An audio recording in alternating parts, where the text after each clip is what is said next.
बात को अपना फर्ज जानते हैं और ये सब हमारे लिए लायक एहतराम है। दूसरी बात यह है और भाई खामोशी यार, एक मिनट भाई, एक मिनट। दूसरी बात यह है कि मियां नवाज शरीफ से लेकर पूरा शरीफ खानदान और मुस्लिम लीग रोमा ने जो सऊकतें और मुश्किलात और सख्तियां झेली हैं वो रिकॉर्ड का हिस्सा है। मियां नवाज शरीफ उन्होंने जेलें काटी, हथकड़ियां लगवाईं, अपनी बेटी को अपने सामने उनको गिरफ्तार किया गया, एक दफा नहीं 2 मरतबा जलावतनी इख्तियार की और आज वो वतन वापस आए हैं। अपने आप को उन्होंने कानून के सामने उन्होंने अपने आप को पेश किया है। तीसरी बात, हुकूमतें गिराई गई, किसी की नहीं बल्कि नवाज शरीफ की हुकूमत का तख्ता उल्टा गया 2017 में। सिर्फ वफाक की हुकूमत नहीं बल्कि बलूचिस्तान की हुकूमत भी जो अच्छा भला काम कर रही थी उसका भी तख्ता उलट दिया गया नवाज शरीफ की मुखालफत में, नवाज शरीफ की दुश्मनी में। किसी और सूबे की हुकूमत नहीं गिराई गई थी 2017-18 में, सिर्फ नवाज शरीफ की हुकूमत और बलूचिस्तान में मुस्लिम लीग नून की हुकूमत, ताकि ये तरक्की और खुशहाली का सफर जो है उसका खात्मा किया जा सके।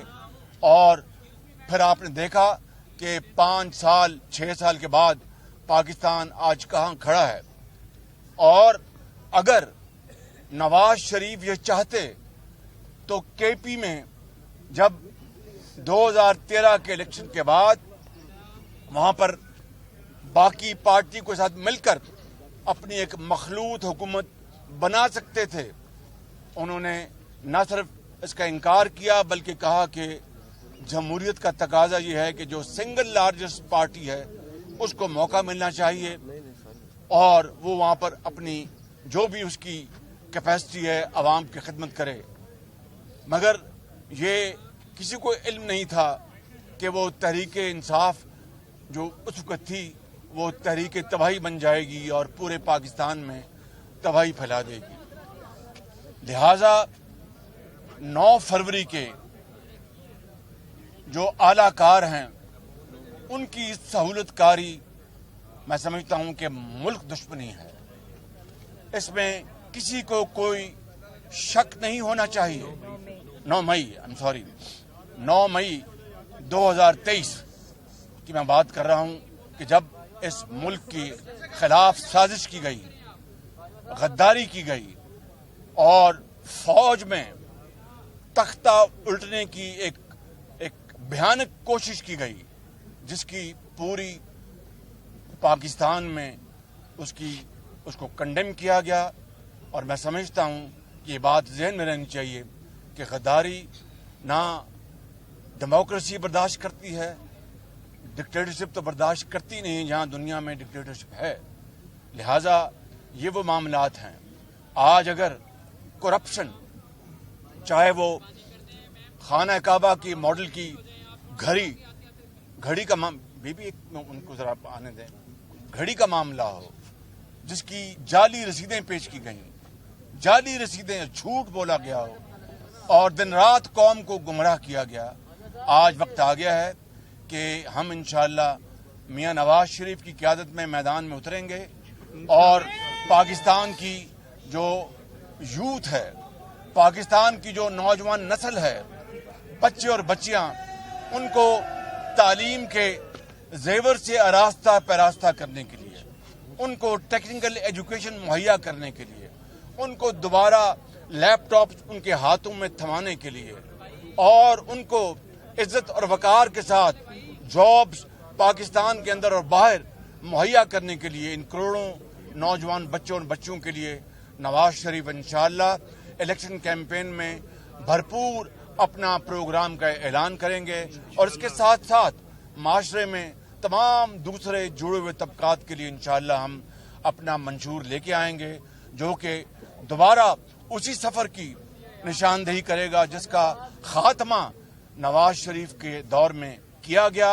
बदकिस्मती से उसका ये 5-6 साल जो जाया हो गए, तबाह हो गए इस मुल्क के, वो दोबारा उसका आगाज होगा। ये बताएं कि आप समझते हैं कि इलेक्शन जो है वो बर वक्त होंगे?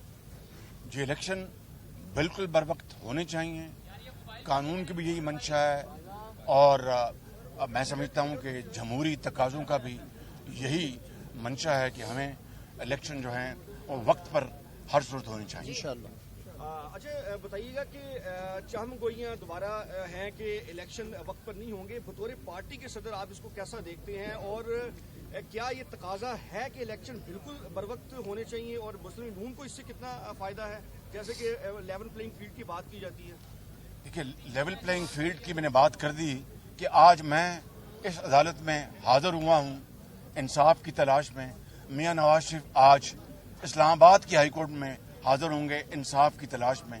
इससे ज्यादा हमारी नजर में लेवल प्लेइंग फील्ड और क्या हो सकती है। रही बात इलेक्शन की, वो मैं इसका जवाब दे चुका हूँ कि वो वक्त एक मिनट उस्मान ये सब ये बताएं, तहरीक इंसाफ का ये दावा है कि लेवल प्लेइंग फील्ड नहीं है और आप कह रहे हैं कि ये है, आप भी पेश हो रहे हैं, मियां साहब भी पेश हो रहे हैं। तहरीक इंसाफ किस किस्म की लेवल प्लेइंग फील्ड चाहती है? जब बनी गाला के घर को, जो कि बिल्कुल गैर कानूनी तौर पर बनाया गया था, उसको आउट ऑफ द वे जाकर साकिब निसार साहब ने उसको इजाजत दी, वो लेवल प्लेइंग फील्ड थी। और उसके साथ मुल्का जो कच्ची आबादियां, उनको मिसमार कर दिया गया। गरीबों और वहां पर ना जाने एक वक्त की रोटी की तलाश में झुग्गियों में रहने वाले, उनके घरों को तो मिसमार कर दिया गया कि जनाब ये गैर कानूनी है। और एक आलीशान महल जो 300 कनाल के ऊपर वो मुहित था, उसको जनाब कहा गया कि ये बिल्कुल हलाल है। ये है वो level playing field. Level playing field ये है कि मैं आज यहाँ पर पेश हो रहा हूँ, नवाज शरीफ इस्लामाबाद में पेश हो रहे हैं। एक तरफ आपके बड़े भाई मियां नवाज शरीफ साहब जो है वो इस्लामाबाद पेश हो रहे हैं, दूसरी जानिब आप यहाँ पर अदालत में पेश हो रहे हैं। इलेक्शन के लिए पाकिस्तान मुस्लिम लीग नून तैयार? पूरी तैयारी के साथ हम इलेक्शन कैंपेन में दाखिल होने वाले हैं, उसकी पूरी तैयारी है। हमने दरखास्तें मांगी थी, वो हजारों दरखास्तें आ चुकी हैं टिकट्स के लिए। अब पार्लियामेंट बोर्ड तश्कील में वो तश्कील दिया जा चुका है और इंशाअल्लाह वो हम एक्सरसाइज करके हम इलेक्शन कैंपेन में निकल जाएंगे। मियां साहब, आप ये तमाम जमातें और खसूसन मुस्लिम लीग नून का ये कहना है कि 2018 में जो है बाकायदा कौम के साथ जुल्म किया गया, आपका एक दावा है? नहीं, दावा नहीं, ये हकीकत है। मुझे बताएं कि नवाज शरीफ की हुकूमत का तख्ता नहीं उल्टा गया। अकामे के ऊपर पनामा का नामो निशान नहीं, और अकामा ढूंढ के पता नहीं कौन सी वो ब्लैक डिक्शनरी, वो ब्लैक डे था पाकिस्तान की इंसाफ की तारीख में, अदालत की तारीख में, कि ब्लैक डिक्शनरी से अपनी मर्जी की वो उन्होंने उसकी निकाली वोकैबुलरी और उसका फैसला दे दिया। वो ब्लैक डे था पाकिस्तान की तारीख में।